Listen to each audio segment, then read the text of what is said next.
Peace and blessings, y'all. In this corner boxing 24. Good evening. How's everyone doing this evening? Hope everybody's doing well. I'm doing okay on this side. As always, God is great. God is good. And I can't complain. So, listen, man. It looks like this fight between Crawford and Spence is at a standstill, and I feel like if it's not announced by September 1st, as other people do and other people are saying, I mean, I'm not the only one that's saying this, but I feel like if it's not announced by September 1st, this fight probably won't happen because the fight needs time. Yeah, they already been training. That's the easy part. They would be ready for the fight training-wise. But the fight needs to be promoted. They would have to go to different cities, New York, Los Angeles, maybe those two, maybe Dallas, Oklahoma, I don't know. But definitely New York and California to have press conferences to promote the fight. With a fight of this magnitude, they would need time for that.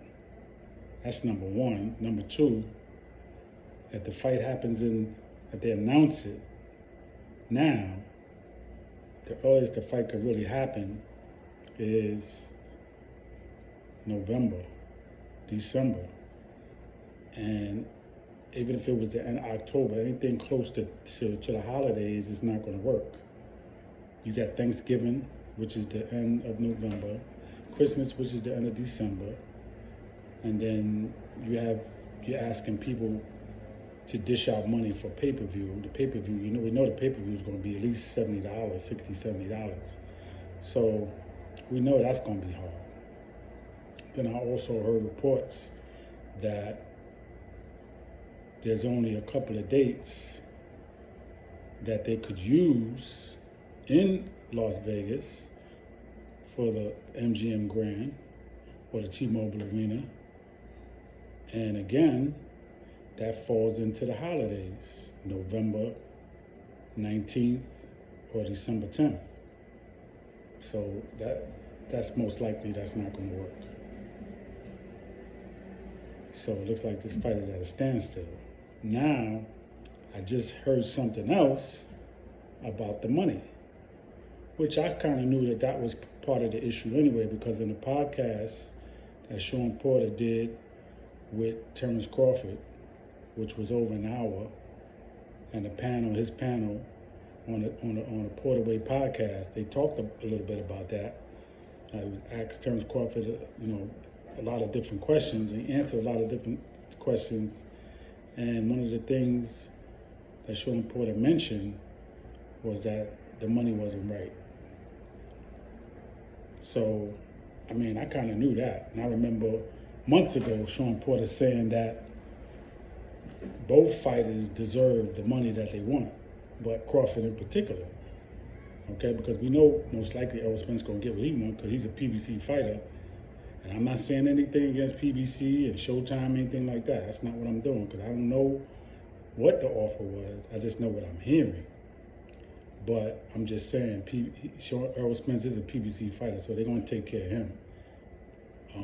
They're offering, or they might have offered Crawford to come to PBC and to fight on Showtime, which I think that wouldn't be a bad idea for him as a free agent, because you'll get the fights that you want and the fights that you need, which is most important. But I'm hearing that he was offered a 3-fight deal worth $14 million, no more than 15. That's the cap. They wouldn't go no higher than that. Now, I'm going to say this. If that is true, and he was offered a $14 million, if he was offered a 3-fight deal worth $14 million, no more than 15, you're talking about $5 million a fight. And I heard that I think he would get 8 or 9 guaranteed for the Spence fight, and then the other 2 fights would be $3 million apiece, basically, right? So then my question is, what is Errol Spence going to get? Of course, most people will say, they would say, well, it's not your business. But if Errol Spence is getting 15, 20 million, why is he only getting 8 or 9? I don't know. I don't think that's right. I'm not saying that should be the deal breaker either, though. Now, Crawford got to look at it like this, and I'm just keeping it real. If they offer you 8 or 9 million, guaranteed, you still gonna make money off the pay-per-view. You got to look at that. That's gonna be another couple of $1 million in your pocket. So you may come out with about 12 million because the fight gonna sell. We know that. So you may get about 12 million in your pocket, right? If you beat Errol Spence, you fight him again, then you restructure the deal, because now if you beat him and you undisputed now, then you work it in there in the contract where if I beat him and I'm undisputed, no, ain't no 3 million. You got to pay me more than that to rematch him or to fight anybody else, because now I'm the undisputed champ. See, I mean, I believe that can happen, right? Because I definitely wouldn't take no $3 million as no undisputed fighter. But he at least got to give it a shot, because like I said, he might make about 12 million, 13 million off the pay-per-view, right? I mean, I know it's not easy, and I'm not in his shoes, though, at the same time. Nobody's in Terence Crawford's shoes to say what he should do or he shouldn't do, right? If I was in his shoes, what would I do? I don't really know. Possibly, though, I would at least be open-minded to saying, you know what? If I beat this dude, man, I'm going to get top dollar. Next time now, I'm going to be in the driver's seat. I'm going to get the 15 or the 20 million. I mean, I would look at it like that, especially if I signed with PBC. They would have to take care of me for that rematch, right? But then I look at the scenario with Devin Haney and Kambosos. Devin Haney went out to Australia to fight Kambosos, made way less money than Kambosos, beat him in great fashion, unanimously, and now he got to go back out there and fight him again. And I don't know that he's getting more money. I mean, I don't know. I haven't heard it. Don't mean it's not true, but I doubt it that he's getting much more than what he got because he won. You see what I'm saying? So now Crawford could be in that boat too, where, okay, maybe he beats Errol Spence and then they say, nah, you can't get any more because this was the deal or this is what we have. I don't know how that will go. So that's something that he got to work out and something that he got to really think about, right? That's not an easy decision, man, to make. So looking from the outside looking in, again, I'm going to say, yo, man, go for that 9 million, go for that 8 million, because you're going to make more on that pay-per-view. You're going to get money on the back end, right? You're going to have more money in your pocket.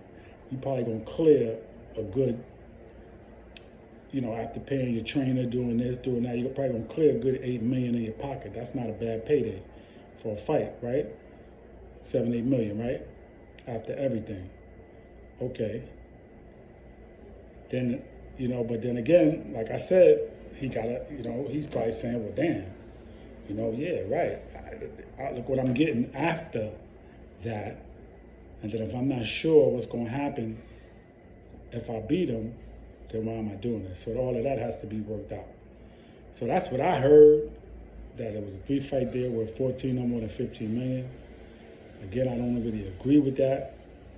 I think Terence Crawford shouldn't be making no less than 10 to 12 million guaranteed for that fight in his pocket, and then some money off the pay-per-view. That's what I feel. Okay, I mean, 15 million. I don't think that's a bad number, man. And at the end of the day, they're gonna make money too. PBC gonna make money, right? Showtime gonna make money, right? They all gonna make money. It's just like the NBA. They talk about the contracts of the players, but what about how much money the owners are making? See what I'm saying? They making all the money. So here we go with boxing, and there's always a problem. You paying these fighters $1 million, $500,000, $1.2 million, which after taxes and paying the trainers, they're not making that much money, right? They're making more than me. You know what I'm saying? As an average citizen, working a regular job, they make way more than me. But as a boxer, they putting their life on the line. I'm not putting my life on the line every day.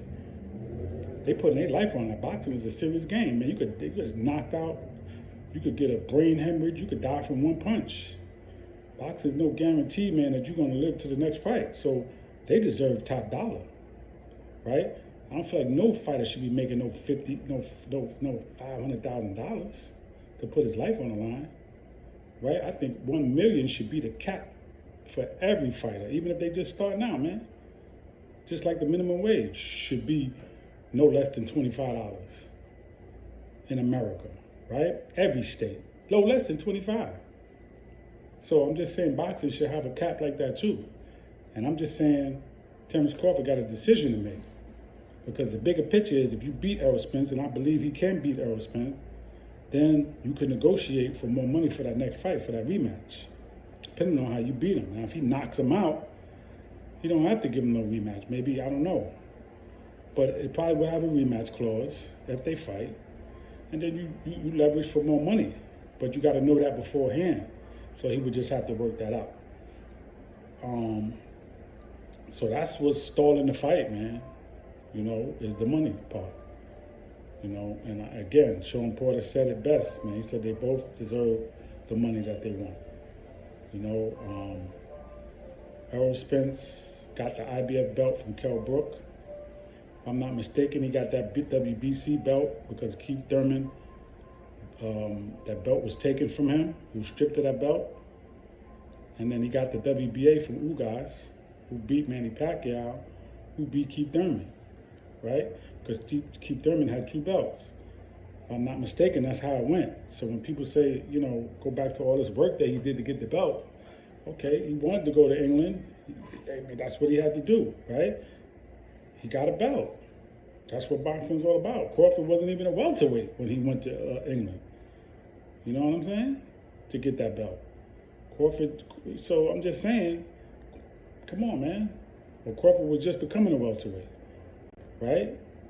He was fresh in the welterweight division. I think it's by months, because that was in 2018, if I'm not mistaken, right? When Crawford, I know Crawford came in 2018. I think when Errol Spence fought Kell Brook, it was 17 or 18. So I'm just saying, he got that belt. Then he got that WBC belt, and then he won his WBA belt from Ugas just this year. So what's all this work that he did, man? Like, Crawford had to put in work to be undisputed at 140. He had 4 belts, right? And then he came in the door and he got a shot, and he took that belt from Jeff Horn, who had just beat Manny Pacquiao, got that WBO belt. So, and then listen, man, he fought Kell Brook and he fought Sean Porter and beat them in great fashion. So you can't knock the man, right, for what he's done since he's been in the welterweight division.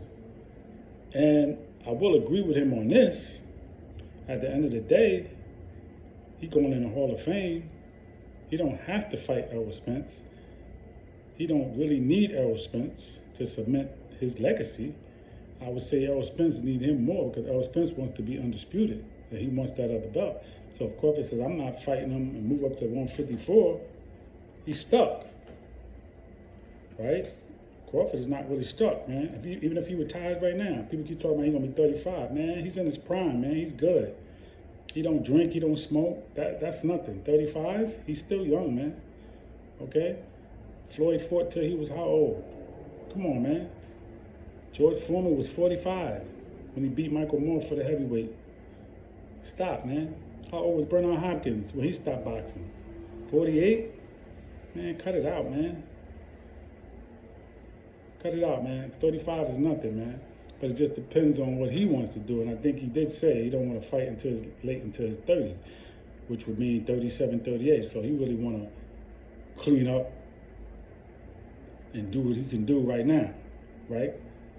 Next 2 years, he want to really get it popping and fight the fight that he want to fight. I get it. So he got a choice to make. We're going to see what happens. I won't be mad or sad about it because there's other fighters out here. There's other champions. And boxing is not going to die because one man leaves, okay? He's an exciting fighter. He's a great fighter. But it's not going to stop the boxing movement, okay? So there's other welterweights out there. We got Jerron Boutinas. who's ready to take over the welterweight division anyway, so they got their choices to make. All right? Peace and blessings in this corner boxing 24. Please subscribe to the page. Please hit the like button. Please leave your comments. Let me know how you feel. Everyone enjoy the rest of your evening. Please be safe. Peace.